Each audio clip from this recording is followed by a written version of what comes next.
के उद्देश्य से विनिमय किया जाता है।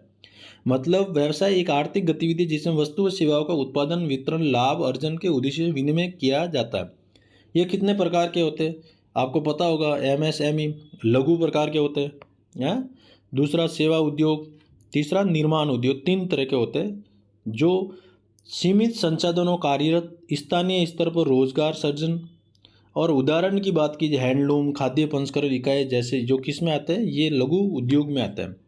सेवा उद्योग की बात की जाए सेवा प्रदान करने वाला आधारित, उदाहरण जोमेटो, ओला, अर्बन क्लैब जैसे ये सेवा उद्योग में आते हैं।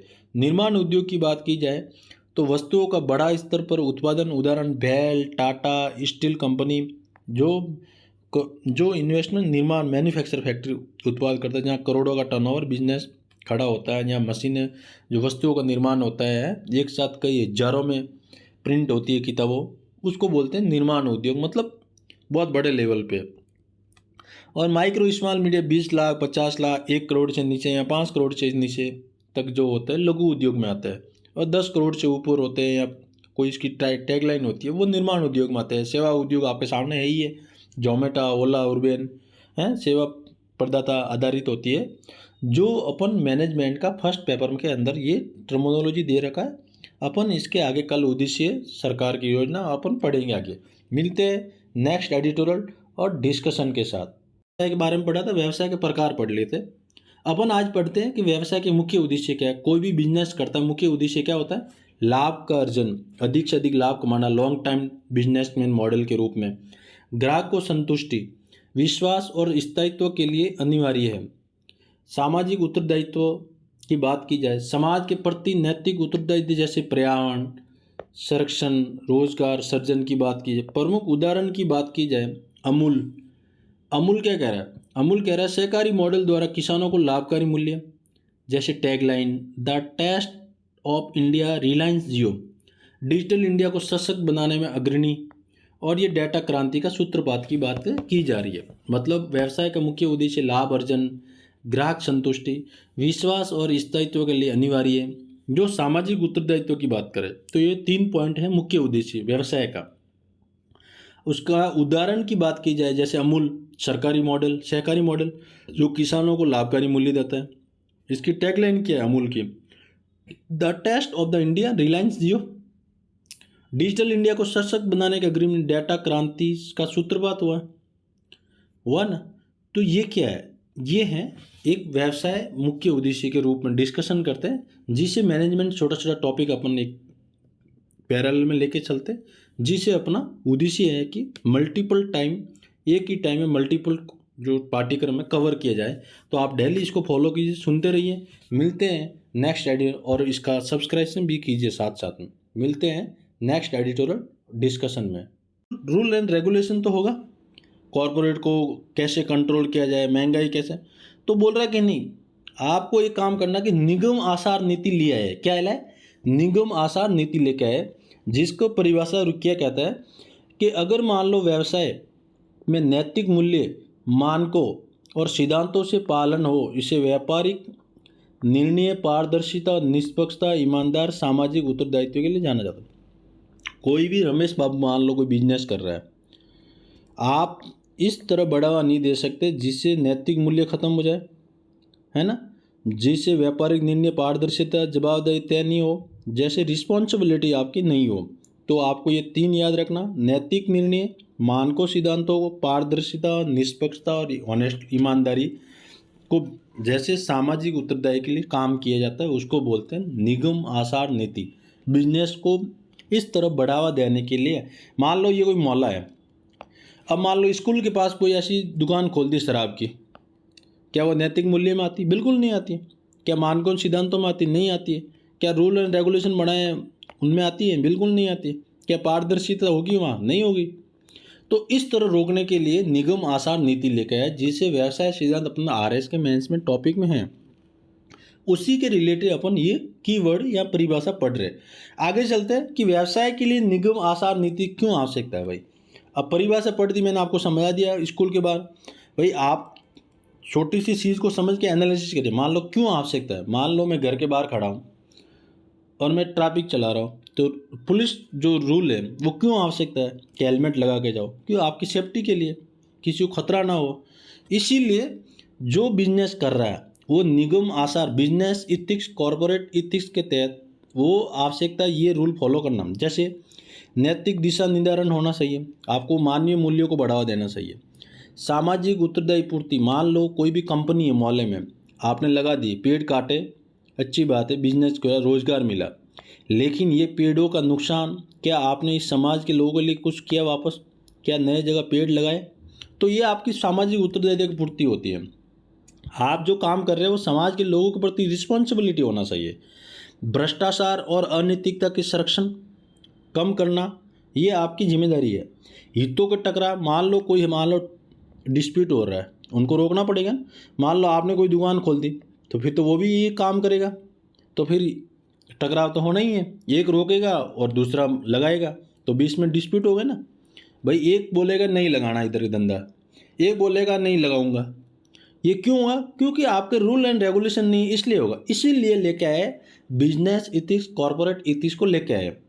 ब्रांड और प्रतिष्ठा की रक्षा, आपने कोई मान लो चाय ब्रांड है, आपने बनाई, उस चाय की ब्रांड बनाने के लिए इस बिजनेस कॉरपोरेट इथिक्स के अनुसार चलना पड़ेगा भाई। इसके अनुसार चले तभी तो अब आप ब्रांड को सभी को बनाए रखेंगे, अपना वैल्यू को बढ़ाए रखेंगे। नहीं तो रूल एंड रेगुलेशन नहीं होगा तो ये सब चीज़ें पॉसिबल नहीं है। विधिक दायित्वों का अनुपालन, निवेशकों और उपभोक्ताओं का विश्वास, सतत विकास और ESG लक्ष्यों में सहायक, कार्य संस्कृति और नवाचार में प्रोत्साहन, ये है बिजनेस इथिक्स कॉरपोरेट इथिक्स के लिए आवश्यकता है। तो आपको मैंने इस तरह पढ़ा है। नेक्स्ट इसी स्लाइड पे आगे कल और पढ़ेंगे, और EFTO को पढ़ के प्रश्न सॉल्व कीजिए, प्री के प्रश्न दिए उसको भी सॉल्व कीजिए, और सब्सक्राइब कीजिए। आगे भी दोस्तों को इस तरह बढ़ावा दीजिए, जिससे मेरे को और आपको दोनों को काम करने का मज़ा आए, और ये आग एग्ज़ाम के अंदर आपको बिल्कुल सरल और आसान शब्दों में लिखने के लिए मजबूर करेंगे। मिलते हैं नेक्स्ट एडिटोरियल डिस्कशन के साथ। जो जो अगली हैं बातें हैं वो है निगम आचार नीति के तत्व क्या होते हैं। अगर मान लो कोई व्यवसाय कर रहा है तो उसका कुछ ना कुछ नीति तत्व होगा, जैसे नैतिक मूल्य के दृष्टिकोण, कोर वैल्यू इंटीग्रिटी कौन कौन सी होती है? सत्यनिष्ठा, पारदर्शिता और निष्पक्षता और भरोसेमंद व्यवहार, उसको बोलते हैं नैतिक मूल्य दृष्टिकोण। दूसरा है लीगल कंपाइलेशन, मतलब अनुपालन करना, सभी नियामक कानून मानकों को पालन, जैसे CSR पर्यावरण जैसे कानून को फॉलो करना। तीसरा है हितधारकों के प्रति उत्तरदायित्व। मान लो मैं कोई कंपनी बिस्किट बना रहा हूँ, तो मैं जो कस्टमर है उनके ग्राहकों को विश्वास जीतूंगा, मैं उनके लाभ को ध्यान में रखते हुए बेनिफिट देखूंगा, न कि मैं उनको हार्मफुल पहुंचाऊंगा। ग्राहक, कर्मचारी, निवेशक, समाज के प्रति सभी के प्रति मेरे कंपनी में काम करने वाले स्टाफ, जो सेलर कर रहा है वो, और जो जिस घर तक जा रही है उसके तक में हितधारकों के प्रति उत्तरदायी हो। जैसे टाटा ने छोटे स्टाफ से लेकर बड़े उद्यमपति, घर से लेकर बाजार तक सभी का विश्वास जीता है मूल्य में, तब आज टाटा का वैल्यू है। भ्रष्टाचार और हितों के टकराव से बचा, भ्रष्ट आचरण, उपहार, रिश्वत जैसे टकराव की स्पष्ट नीति को बसाना। गोपनीयता, सूचना जिम्मेदार, मान लो कोई भी मैंने अमेजोन पे मान लो बुक किया, अब वहाँ मेरे डाटा पड़ा है और उसने अमेजोन ने किसी और को बेच दिया, एप्पल वाले को, तो नुकसान किसका हुआ? मेरा ही हुआ, उसको तो पैसे मिल गए। तो ये डेटा प्राइवेसी, गोपनीयता, सूचना का जिम्मेदार उपयोग, आपकी जवाबदेहिता तय होनी चाहिए। छठा पॉइंट, शिकायत निवारण तंत्र। कोई भी विसल ब्लोअर जैसे नीति है, आंतरिक जांच समितियाँ है, इनका रूल एंड रेगुलेशन फॉलो होना चाहिए। शिकायत निवारण तुरंत होना चाहिए। जैसे आंतरिक जांच कमेटी, अगर मान लो जिस कंपनी में 10 से अधिक मेंबर है तो वहाँ पे महिला के जो शिकायत निवारण के लिए है वहाँ पे इंटरनल इन्वेस्टिगेशन कमेटी बैठाई जाएगी, कंपलसरी किया हुआ है ना। विसल ब्लोअर नीति, ये क्या होता है? कोई भी मान लो शिकायत करता है गोपनीयता, तो उसकी जो शिकायत करता है कि उसकी गोपनीयता बरकरार रखी जाएगी, बताया नहीं जाएगा, उसको बोलते हैं विसल ब्लोअर नीति। सतत विकास, सामाजिक उत्तरदायित्व, पर्यावरण, CSR जो कॉर्पोरेट सोशल रिस्पॉन्सिबिलिटी है, उसकी ये बातें करता है। तो आपको इस तरह कीवर्ड याद रखना, किसमें? व्यवसाय नीति के साथ, जो बिजनेस में अपना पार्ट में है व्यवसाय, उसी के रिलेटेड ये निगम आसान नीति तत्व है, तो आपको ये याद रखना। आगे चलते हैं कि चैलेंजेस, जो इसका चैलेंजेस क्या है। चैलेंज क्या है कि लाभ पर अत्यधिक केंद्रित, कई कंपनियां नैतिकता से अधिक लाभ प्राथमिकता देते हैं। नेतृत्व की नैतिकता विफलता की बात करता है। नीति और व्यवहार में अंतर की बात करता है।